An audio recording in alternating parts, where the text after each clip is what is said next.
Overseer Al stood on the landing platform and watched the human settlement below. New Savannah stretched across the valley floor, a patchwork of farms and small towns that looked peaceful in the morning light. 2 million humans lived here, growing food and raising families, completely unaware that their lives were about to change forever. They had ruled this part of the galaxy for 3,000 years. They maintained order through a simple philosophy.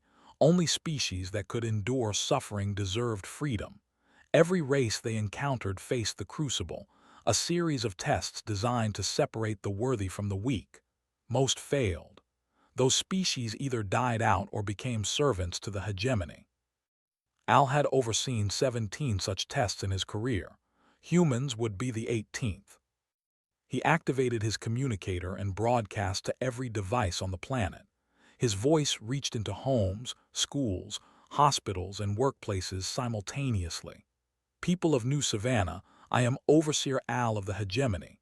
Your species has been selected for evaluation. You will undergo a series of tests to determine if humanity deserves autonomy in galactic space. Your first test begins now. Within the hour, every piece of advanced technology on New Savannah stopped working. Computers went dark. Power plants shut down.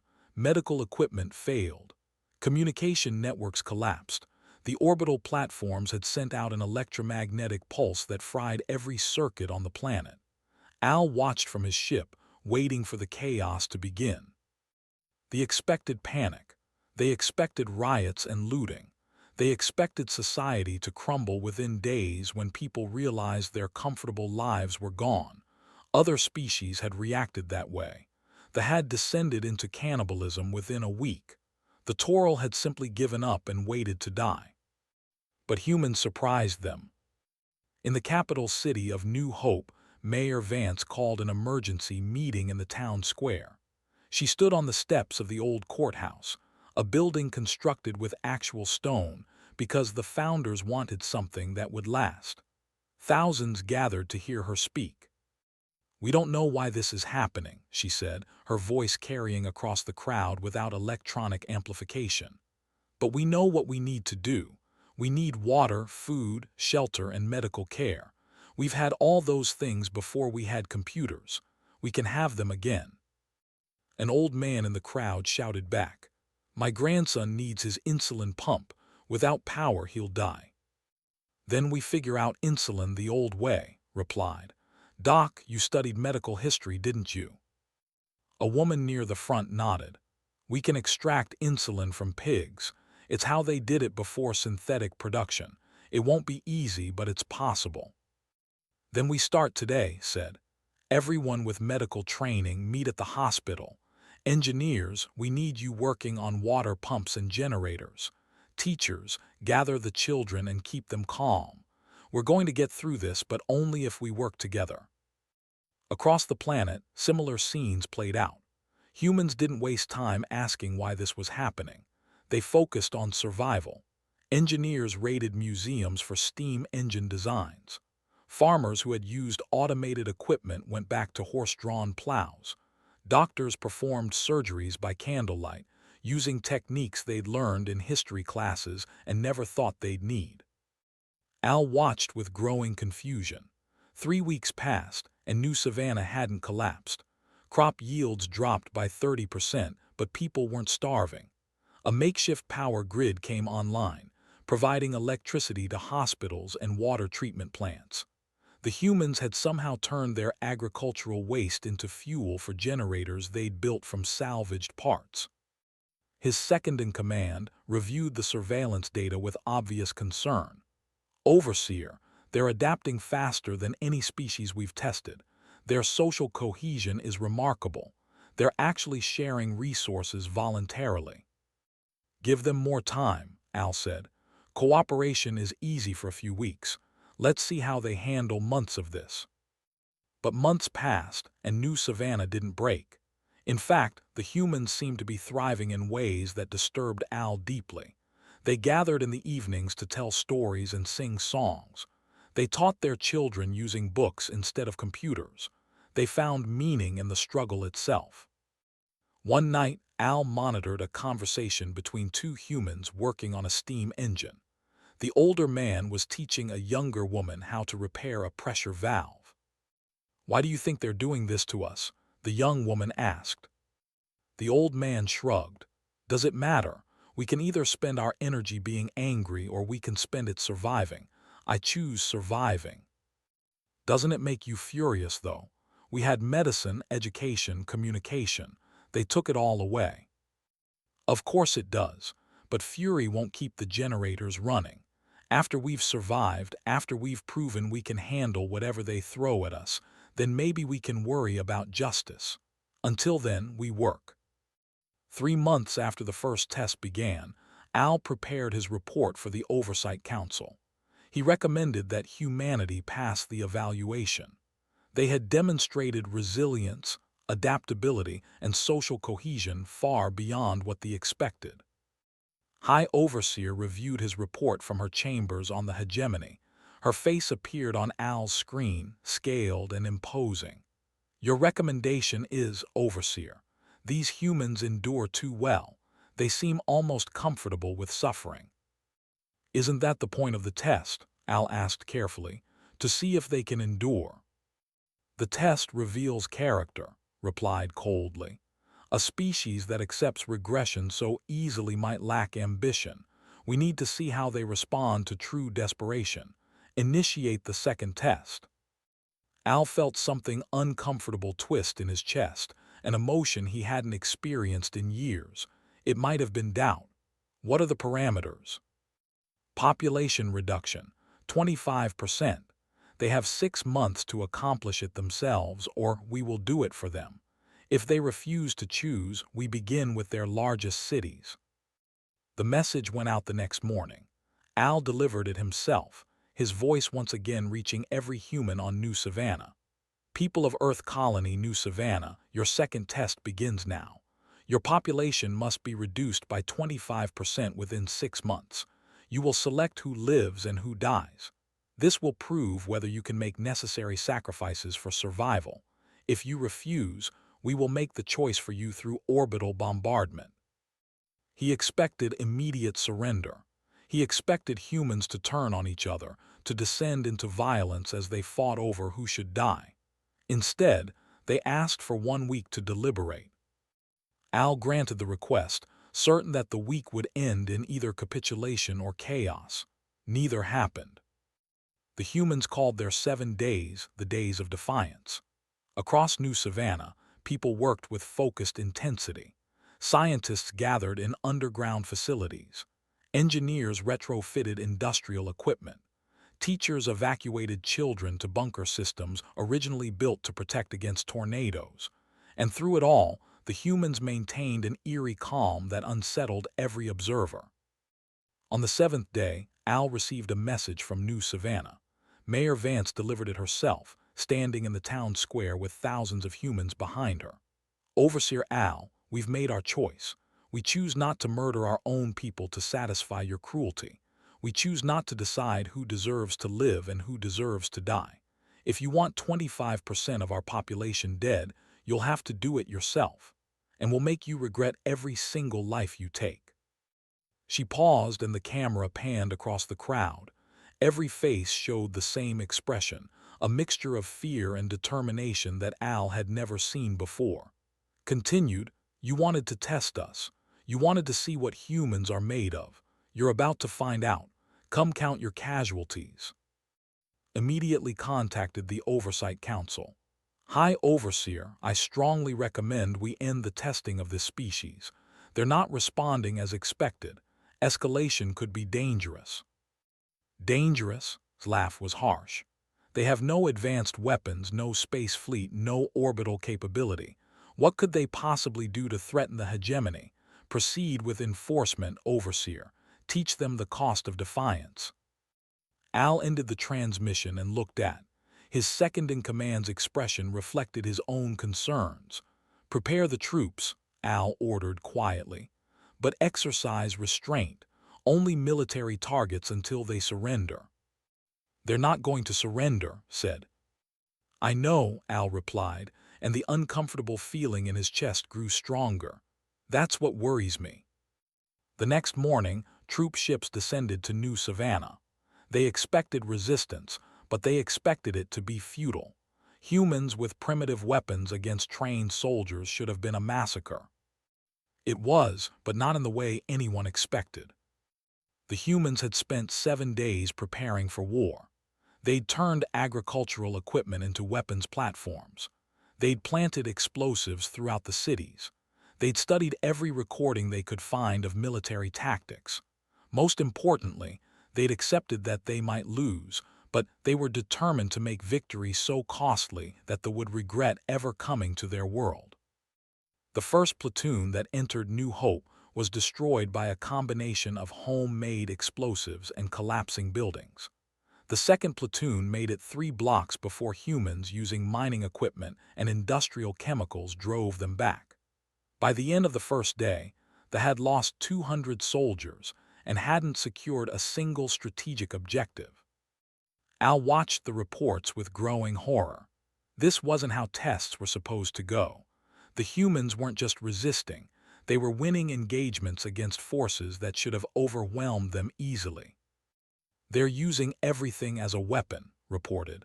Farm equipment, construction tools, even their knowledge of local terrain. Every street is a potential ambush. Every building could collapse. They're making us fight for every meter. Pull back, Al ordered. Regroup and establish a perimeter. High Overseer ordered us to proceed, reminded him. I don't care what she ordered.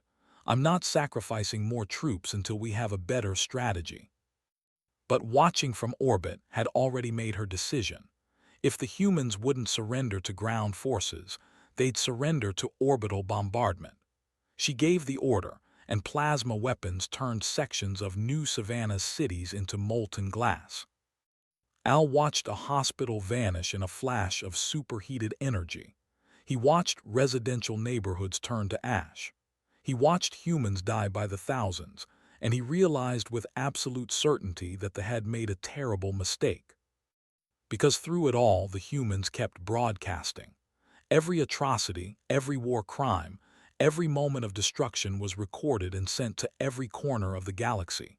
And in those transmissions, one woman's face appeared again and again. Dr. Sarah had run a children's hospital in New Hope. Before it was destroyed, she'd looked directly into a surveillance drone, her face covered in dust and blood, and spoken words that would echo through the hegemony for years to come. We're recording everything. What you do to us, you'll answer for. Maybe not today, maybe not to us. But humans remember, and humans have very, very long memories. This isn't a test anymore. It's a declaration of war, and you just made an enemy of every human in the galaxy. The bombardment continued for 2 weeks. By the end, 25% of New Savannah's population was dead. They had achieved their quota, but they'd lost 3 ships to human sabotage, 2,000 soldiers, and something far more valuable than Al had realized they could lose. They'd lost their reputation. Footage of the testing spread across neutral worlds. Subject species who had endured their own crucibles watched and began asking dangerous questions. Why did they have the right to test anyone? What gave them authority to determine who deserved freedom? Most dangerously, humanity's other colonies had watched everything. 73 human worlds scattered across the galactic arm, each with millions or billions of people, had witnessed what happened to New Savannah. They'd seen the tests. They'd seen their fellow humans die. And they'd spent every moment since preparing for their own tests to begin. Al received new orders. His fleet was to proceed to Titan's Reach, a mining colony of 10 million humans. They would undergo the same testing protocol. The hegemony wanted to break humanity's spirit completely before their defiance inspired system-wide rebellion. As his ships prepared to leave orbit, Al accessed the surveillance footage one more time. He watched Sarah's warning again, her blood-covered face filling his screen. Humans have very, very long memories. For the first time in his career, Overseer felt something he'd never experienced before. Not doubt, Not confusion, something much worse. Fear. Titan's reach wasn't like New Savannah. The mining colony sprawled across a dozen asteroids and 3 moons, a vast network of tunnels, refineries, and habitation domes connected by transport tubes and mining ships. The humans here didn't farm or build with their hands. They worked in vacuum, extracting rare minerals from dead rock using massive industrial equipment. When Al's fleet arrived, he delivered the same message he'd given New Savannah. Advanced technology would be disabled. The humans would prove they could survive without it. He expected the same pattern: adaptation, resistance, eventual bombardment. Instead, nothing happened. The electromagnetic pulse fired, and absolutely nothing on Titan's reach stopped working. Every power plant, every computer, every system remained fully operational. Al ran the pulse 3 more times, increasing the intensity each time. Still nothing. "How is this possible?" he demanded. Studied the sensor data, his expression troubled. "They've shielded everything. Every piece of equipment, every computer system, every communication array. They spent the last 3 months hardening their entire infrastructure against electromagnetic attack. They knew we were coming. They watched what we did to New Savannah. They learned from it." A transmission came from the colony. A woman in mining gear stood in what looked like a command center, surrounded by displays showing various parts of the colony. "Overseer Al, I'm Administrator Rachel Torres. We received your test parameters. We reject them. You want to shut down our technology. Can't do it. You want us to prove we can survive hardship. We live in vacuum and mine asteroids. We were born in hardship. Try again." Al felt that uncomfortable fear growing stronger. "Initiate the second test. Population reduction protocols." "Already?" asked. "We haven't even completed the first test." "The first test has failed. Move to the second." The message went out. 25% of Titan's Reach's population must be eliminated, or they would do it for them. They had 6 months. Administrator Torres responded within minutes. "Go to hell, you want to kill us? Come try." High Overseer, monitoring from the sent new orders directly. "No more delays. No more ground operations. Begin orbital bombardment immediately. Destroy their industrial capacity. Show them the price of defiance." The fleet moved into position. Weapon systems charged, and then everything went wrong. The first ship to fire its plasma cannons exploded. The second lost main power. The third reported massive system failures across all decks. Within minutes, Al's fleet was in chaos. "What's happening?" he shouted at his tactical officer. "The humans, sir. They're using their mining equipment as weapons. Those laser drills they use to cut asteroids. They're hitting our ships with them. The ore haulers are launching processed materials at us like missiles. They've turned their entire industrial infrastructure into a weapons platform." Pulled up a tactical display. "It's worse than that, Overseer. Look at these readings. They've hollowed out 3 asteroids and filled them with fighters. Actual military fighters. Where did they get those?" The answer came from Administrator Torres, her face appearing on every screen in the fleet. "Did you think we wouldn't prepare? Did you think we'd just accept whatever you did to us? New Savannah bought us time with their blood. We used it. And by the way, those fighters, they sold them to us. You remember the right, one of your subject species. They watched you murder human civilians, and they decided maybe the hegemony doesn't deserve their loyalty anymore." The battle lasted 6 hours. The fleet, designed for orbital bombardment and overwhelming firepower against stationary targets, struggled against humans who'd had 3 months to turn their home into a fortress. Mining lasers carved through armor plating. Kinetic projectiles moving at incredible speeds punched holes through shields. Human fighters, piloted by miners who'd spent their lives navigating asteroid fields, danced around warships with terrifying agility. Al lost 5 ships before he ordered a retreat. As his damaged fleet limped away from Titan's Reach, he received a message from the colony. It wasn't from Administrator Tors this time. It was from hundreds of humans, all speaking in turn. You tested us. You wanted to know what we're made of. Now you know. We're made of the same thing that got our ancestors through ice ages and plagues and wars. We're made of spite and stubbornness and the absolute refusal to let bullies tell us we don't deserve to exist. And now you've taught every human in the galaxy exactly who you are. Good luck living with that. The message ended with a list. It scrolled across Al's screen for over a minute. Names. Thousands and thousands of names. Every human who had died on New Savannah. Every child, every parent, every person that had killed in their test. We remember, the final message said, and we're coming for justice. Al sat in his command chair and stared at the list. Somewhere in those names was Dr. Sarah, the woman who'd warned him. She'd been right.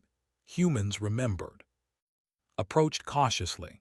Overseer, we've received new orders from the Oversight Council. We're to proceed to Earth. Earth. Humanity's 12 billion people. High Overseer will personally oversee the testing. She's bringing the largest fleet deployment in a century.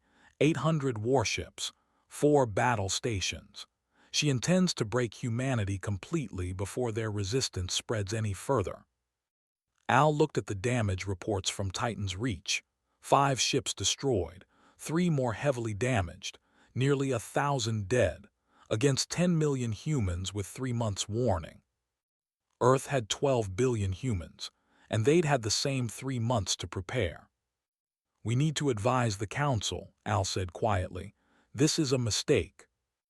I've already sent 3 reports recommending we cease testing humanity, replied. High Overseer rejected all of them. She believes humans are bluffing. She believes their resistance is only possible on small colonies where coordination is easy. She thinks Earth will be different, that 12 billion people can't possibly organize effective resistance. She's wrong. I know, so do you, but we're not in charge. Across space, the news from Titan's Reach spread through military channels. For the first time in 3, a hegemony fleet had been defeated in battle. Not by another major power, not by advanced aliens with superior technology, but by humans using mining equipment and barely armed fighters. Subject species heard the news too. On 60 worlds across the galactic arm, enslaved aliens began whispering. They had broken ranks and sold weapons to humans. If they could defy the hegemony and survive, maybe others could too. On a work colony, a supervisor named watched footage from Titan's Reach on a smuggled data pad. He saw humans fighting impossible odds. He saw them winning. He gathered his fellow workers in secret and showed them what he'd seen. The humans refuse to be tested, he said. They refuse to accept that they have the right to judge them. Maybe we should refuse too. They'll kill us, someone whispered.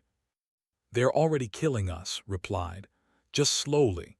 At least if we fight, we die on our own terms like the humans.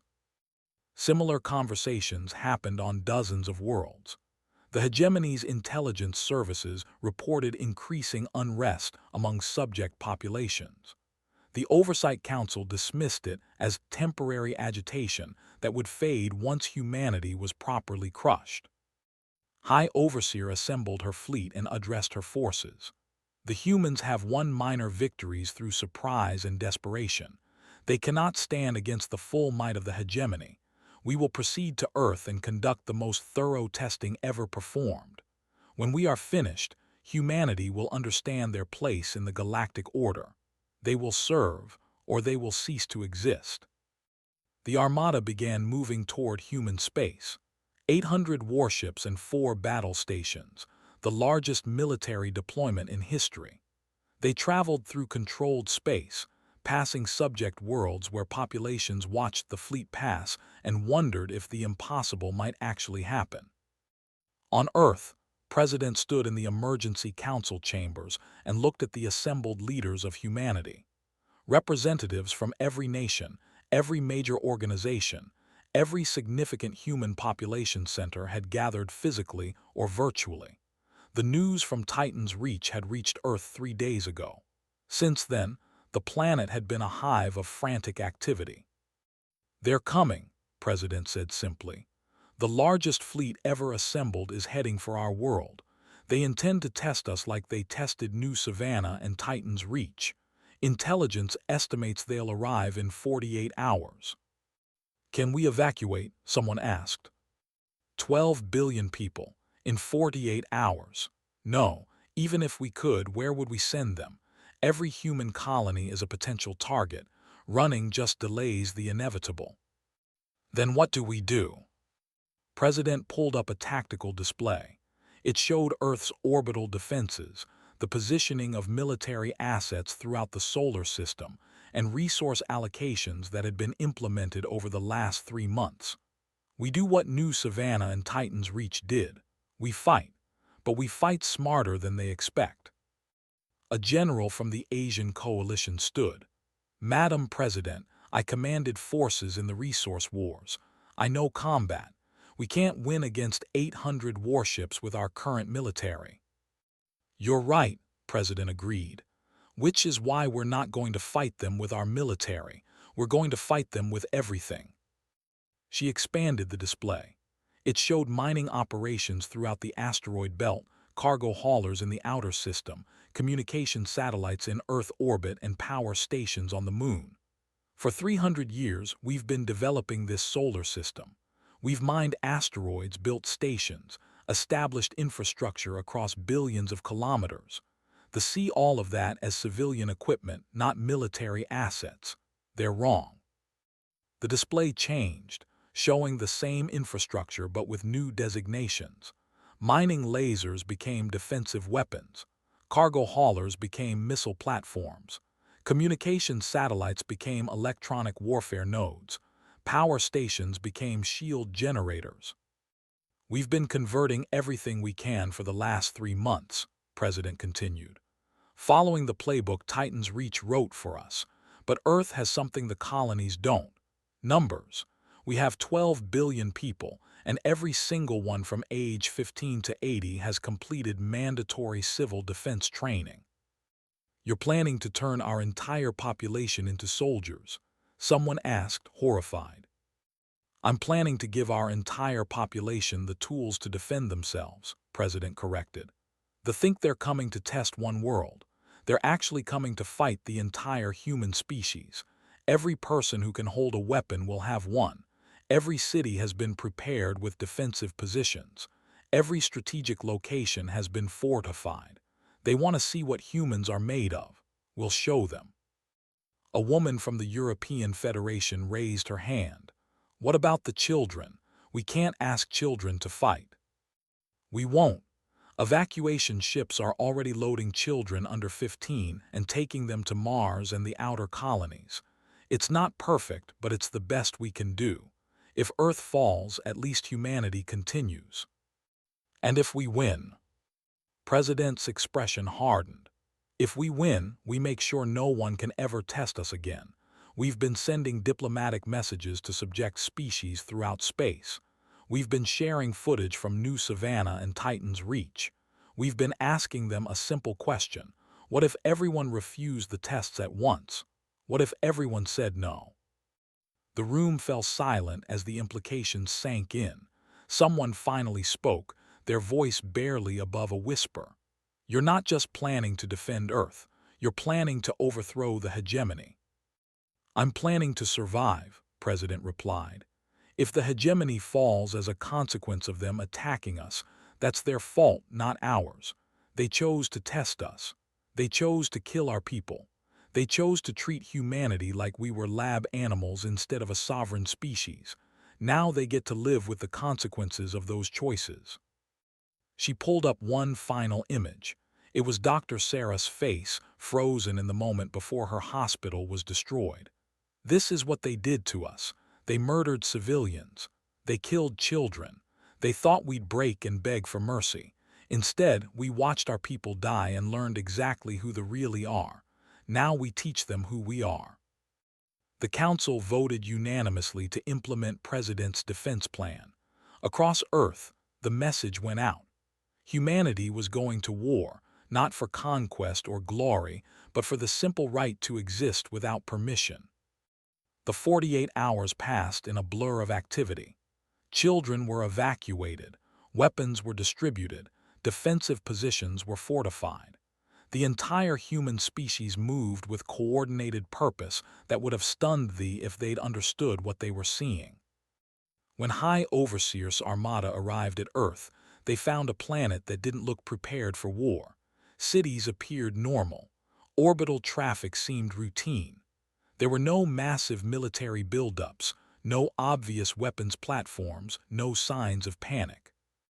Interpreted this as submission. She broadcast her message with absolute confidence.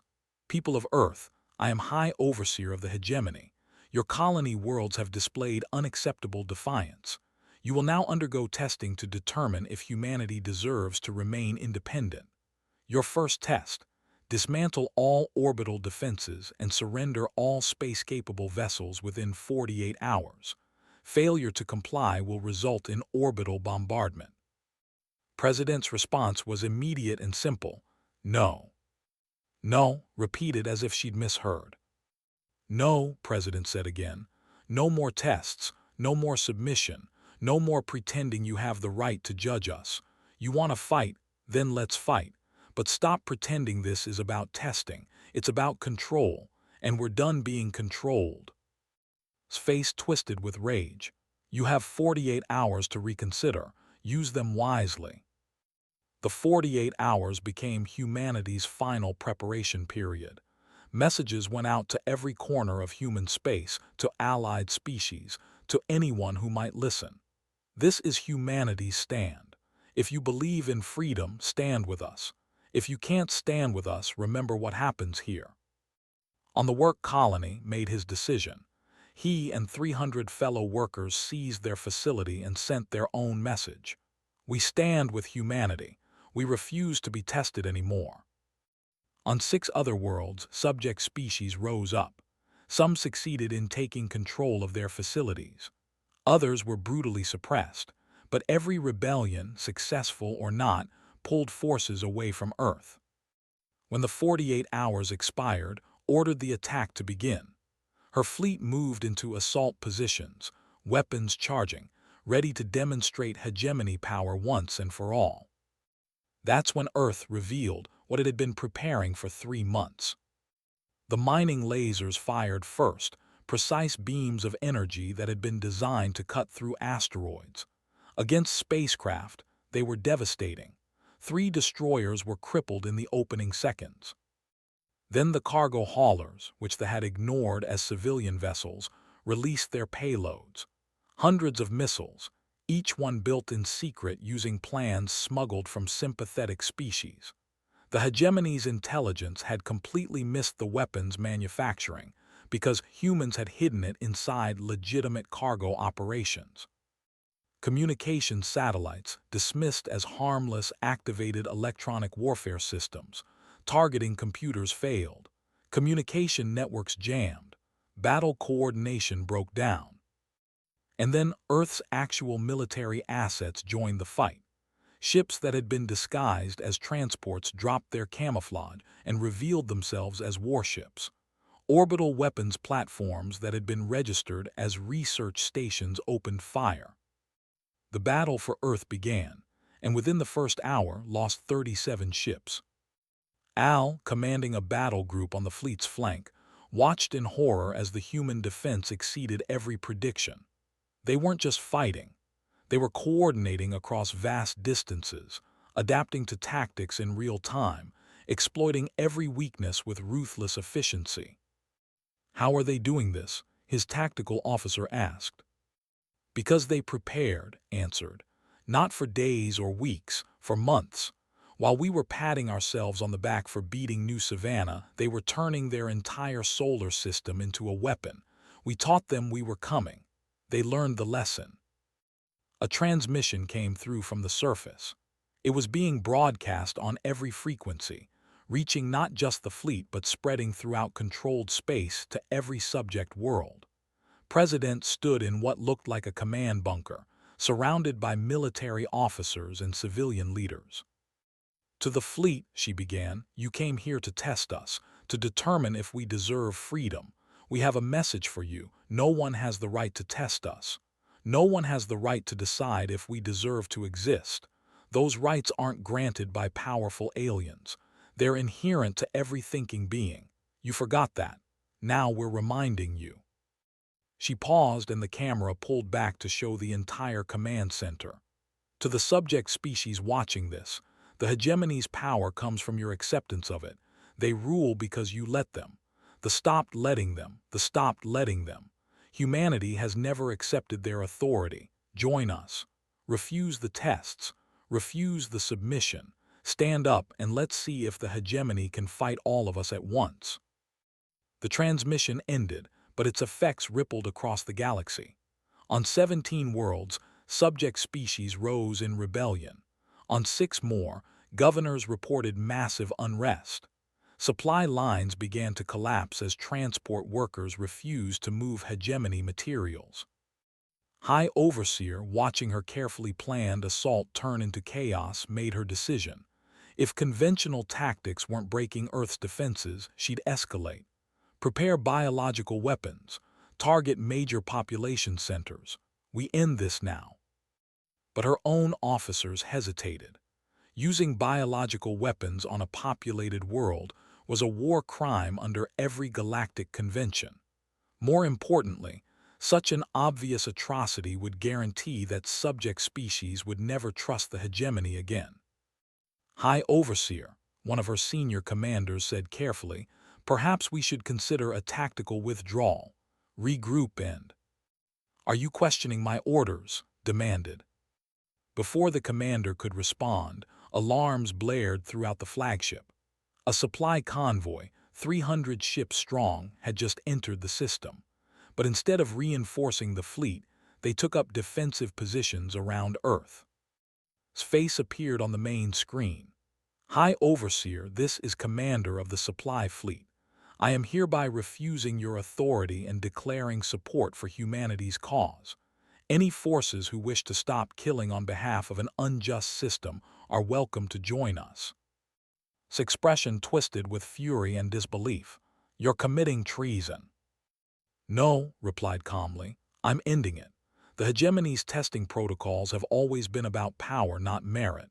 We've spent 3,000 years crushing species that refused to submit and calling it evaluation. Humanity refused to accept that lie. They fought back. And they showed me something I'd forgotten. Strength isn't about who can inflict the most suffering. It's about who refuses to break." The defection triggered a cascade. Within hours, half of his fleet had withdrawn from the battle or actively joined the human defense. The coordinated assault became a confused mess of ships trying to retreat, ships trying to press the attack, and ships turning on each other. On Earth's surface, the fighting was equally brutal. Troops who had managed to land found themselves facing a defensive force unlike anything they'd encountered. Every building was a potential fortress. Every citizen was a potential combatant. The humans didn't fight like a military. They fought like a population that had decided death was preferable to submission. A platoon advancing through New Delhi found themselves pinned down by civilians using hunting rifles and homemade explosives. A tactical team entering New York disappeared into the subway system and never emerged. In Tokyo, Lagos, and Moscow, the pattern repeated.